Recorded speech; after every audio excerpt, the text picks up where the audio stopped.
கங்கை புதல்வனே பீஷ்மா, விவாகமா இல்லை மரணமா? ஆணவ கங்கை மைந்தனுக்காக பரசுராமர் அனுப்பி வைத்தவை இவை. தம் பாதங்களை பற்றி ஆசி பெற வந்தேன் குருவே. குற்றம் புரிந்த ஒருவனுக்கு குற்றமற்றவன் ஆசி வழங்குவதும் குற்றம்தான் என்று உறக்க சூளுரைப்பவன் நான்.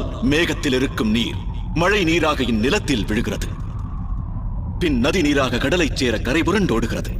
அதுபோலவே இந்த பீஷ்மனது வாழ்வின் தத்துவம் என்றும் தம் பாதங்களை சரணடைவது. என்னை பற்றிய சந்தேகம் தம் மனதை பற்றிவிட்டது. அதுவே நான் செய்த என்னோடு யுத்தம் புரி பீஷ்மா. நீ வாழ்ந்து கொண்டிருப்பது தர்மபூமி என்றால், நீதி வழுவாமல் நீ இன்னமும் ஆள்கிறாய் என்றால், நீ நிச்சயம் குருவிடம் தோற்க மாட்டாய் பீஷ்மா.